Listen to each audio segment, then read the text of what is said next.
Good evening.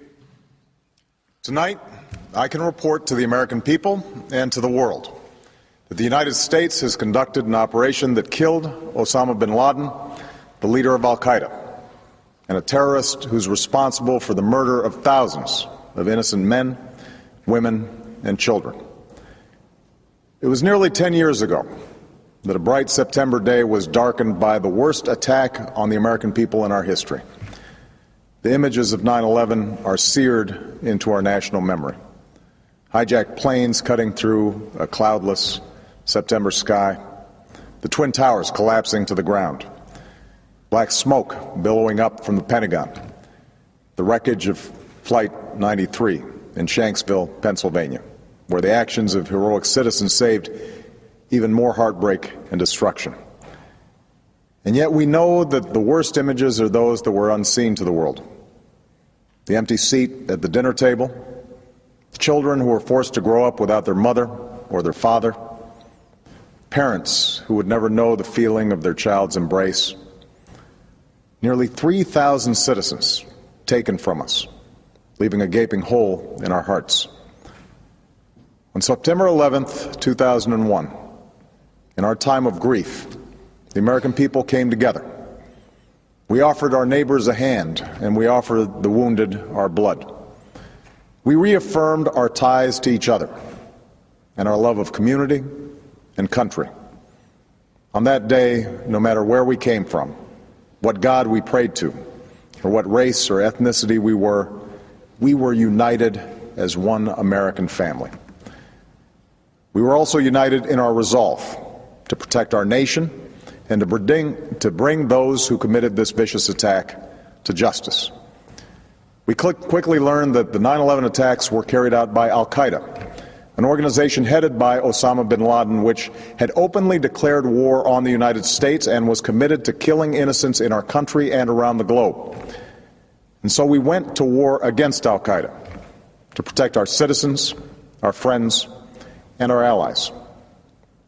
Over the last 10 years, thanks to the tireless and heroic work of our military and our counterterrorism professionals, we've made great strides in that effort.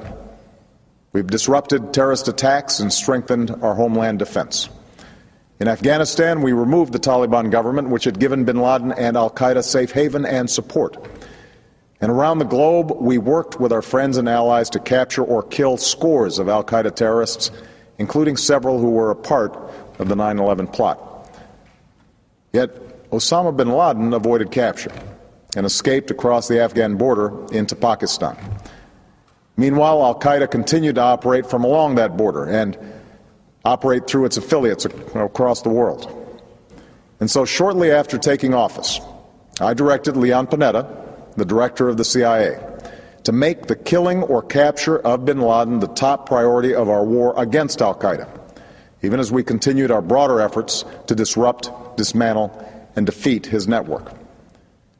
Then, last August, after years of painstaking work by our intelligence community, I was briefed on a possible lead to bin Laden. It was far from certain, and it took many months to run this thread to ground. I met repeatedly with my national security team as we developed more information about the possibility that we had located bin Laden hiding within a compound deep inside Pakistan. And finally, last week, I determined that we had enough intelligence to take action and authorized an operation to get Osama bin Laden and bring him to justice. Today, at my direction, the United States launched a targeted operation against that compound in Abbottabad, Pakistan. A small team of Americans carried out the operation with extraordinary courage and capability. No Americans were harmed. They took care to avoid civilian casualties. After a firefight, they killed Osama bin Laden and took custody of his body. For over 2 decades, bin Laden has been Al-Qaeda's leader and symbol, and has continued to plot attacks against our country and our friends and allies. The death of bin Laden marks the most significant achievement to date in our nation's effort to defeat Al-Qaeda. Yet his death does not mark the end of our effort. There's no doubt that Al-Qaeda will continue to pursue attacks against us. We must, and we will, remain vigilant at home and abroad. As we do, we must also reaffirm that the United States is not and never will be at war with Islam. I've made clear, just as President Bush did shortly after 9/11, that our war is not against Islam. Bin Laden was not a Muslim leader. He was a mass murderer of Muslims. Indeed, al-Qaeda has slaughtered scores of Muslims in many countries, including our own. So his demise should be welcomed by all who believe in peace and human dignity. Over the years, I've repeatedly made clear that we would take action within Pakistan if we knew where bin Laden was. That is what we've done. But it's important to note that our counterterrorism cooperation with Pakistan helped lead us to bin Laden and the compound where he was hiding. Indeed, bin Laden had declared war against Pakistan as well and ordered attacks against the Pakistani people. Tonight, I called President Zardari, and my team has also spoken with their Pakistani counterparts. They agree that this is a good and historic day for both of our nations. And going forward, it is essential that Pakistan continue to join us in the fight against al-Qaeda and its affiliates. The American people did not choose this fight. It came to our shores and started with the senseless slaughter of our citizens. After nearly 10 years of service, struggle, and sacrifice, we know well the costs of war.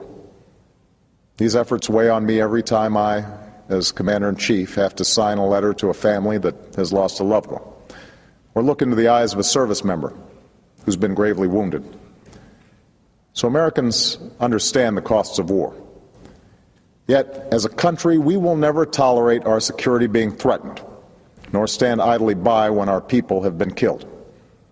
We will be relentless in defense of our citizens and our friends and allies. We will be true to the values that make us who we are.